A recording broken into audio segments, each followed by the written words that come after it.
بسم اللہ الرحمن الرحیم۔ السلام علیکم ورحمۃ اللہ وبرکاتہ۔ آج کی ویڈیو میں ہم 3 اہم احادیث کا ذکر کریں گے جو ہمیں مختلف موضوعات پر اسلامی رہنمائی فراہم کرتی ہیں۔ ان احادیث سے ہم امانت داری، غیر ضروری سوالات سے بچنے اور دین میں سنجیدگی کی اہمیت کو سیکھتے ہیں۔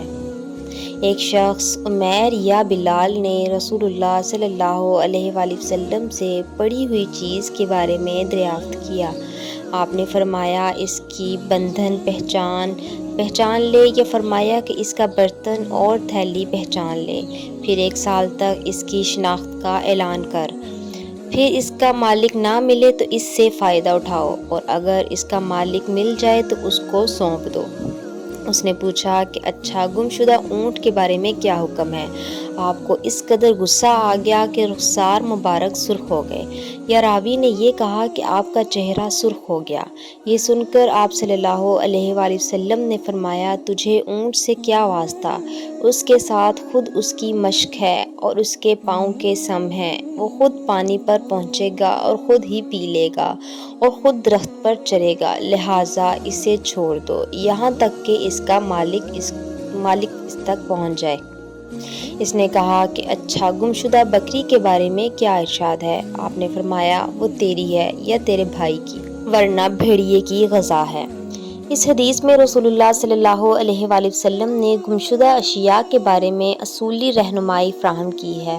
آپ صلی اللہ علیہ وآلہ وسلم نے اونٹ کی مثال دے کر سمجھایا کہ اونٹ جیسا جانور خود اپنے وسائل کے ذریعے زندہ رہ سکتا ہے، اس لیے اس کی فکر نہیں کرنی چاہیے اور اس کا مالک ہی اسے ڈھونڈے گا، جبکہ بکری جیسا کمزور جانور اگر ملے تو اسے حفاظت میں لے لیا جائے، یا پھر اس کا مالک نہ ملے تو اسے استعمال میں لایا جا سکتا ہے۔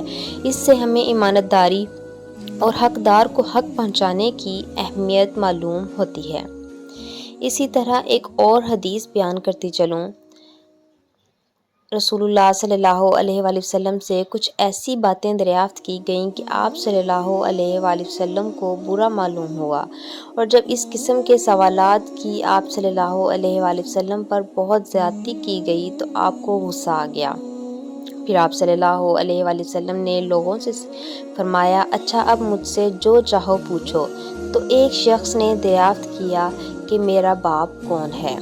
آپ صلی اللہ علیہ وآلہ وسلم نے فرمایا تیرا باپ حذاف ہے۔ پھر دوسرا آدمی کھڑا ہوا اور اس نے پوچھا کہ یا رسول اللہ میرا باپ کون ہے؟ آپ صلی اللہ علیہ وآلہ وسلم نے فرمایا کہ تیرا باپ سالم شیبہ کا آزاد کردہ غلام ہے۔ آخر حضرت عمر رضی اللہ عنہ نے آپ کے چہرے مبارک کا حال دیکھا تو عرض کیا یا رسول اللہ ہم ان باتوں کے دریافت کرنے سے جو آپ کو ناگوار ہیں اللہ سے توبہ کرتے ہیں۔ اس حدیث میں آپ صلی اللہ علیہ وآلہ وسلم کے سامنے غیر ضروری اور غیر سنجیدہ سوالات کی بھرمار کے باعث آپ صلی اللہ علیہ وآلہ وسلم کو ناراض ہوتے ہوئے دکھایا گیا ہے۔ جب آپ صلی اللہ علیہ وآلہ وسلم نے لوگوں کو اجازت دی کہ جو چاہے سوال کریں تو بعض افراد نے ایسے سوالات کیے جو ذاتی نوعیت کے تھے اور جن کا شریعت سے کوئی تعلق نہیں تھا، تو آپ صلی اللہ علیہ وآلہ وسلم کو یہ باتیں ناگوار گزریں۔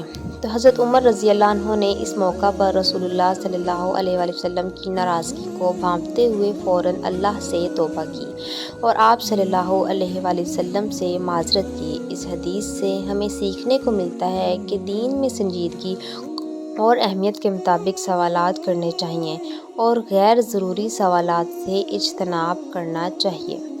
ایک دن رسول اللہ صلی اللہ علیہ وآلہ وسلم گھر سے نکلے تو عبداللہ بن حذافہ کھڑے ہو کر پوچھنے لگے کہ حضور میرا باپ کون ہے؟ آپ صلی اللہ علیہ وآلہ وسلم نے فرمایا حذافہ۔ پھر آپ صلی اللہ علیہ وآلہ وسلم نے بار بار فرمایا کہ مجھ سے پوچھو، تو حضرت عمر رضی اللہ عنہ نے دو زانوں ہو کر عرض کیا کہ ہم اللہ کی رب ہونے پر، اسلام کے دین ہونے اور محمد صلی اللہ علیہ وآلہ وسلم کے نبی ہونے پر راضی ہیں، اور یہ جملہ 3 مرتبہ دہرایا۔ پھر یہ سن کر رسول اللہ صلی اللہ علیہ وآلہ وسلم خاموش ہو گئے۔ اس حدیث میں حضرت عمر رضی اللہ عنہ کا ایک عظیم کردار سامنے آیا ہے کہ جب عبداللہ بن حذافہ نے نبی صلی اللہ علیہ وآلہ وسلم سے غیر ضروری سوالات شروع کیے تو حضرت عمر رضی اللہ عنہ نے فوراً صورتحال کو سنبھالا۔ انہوں نے ایک عمومی دعا کی جس سے ماحول میں سکون پیدا ہوا اور رسول اللہ صلی اللہ علیہ وآلہ وسلم خاموش ہو گئے۔ اس حدیث سے ہمیں سیکھنے کو ملتا ہے کہ سنجیدگی کے ساتھ دین کے بنیادی ارکان پر راضی ہونا اور غیر ضروری معاملات پر سوالات نہ کرنا ہی ہمارے لیے بہترین امر ہے۔ یہ تھی آج کی احادیث۔ جزاک اللہ خیرہ۔ آپ کا بہت شکریہ کہ آپ نے ہماری ویڈیو دیکھی۔ امید ہے کہ آپ کو ہماری یہ کاوش پسند آئی ہوگی۔ اس ویڈیو کو لائک کریں اور شیئر کریں اور ہمارے چینل کو سبسکرائب کریں تاکہ آپ کو مزید اسلامی مواد مل سکے۔ جزاکم اللہ خیرہ۔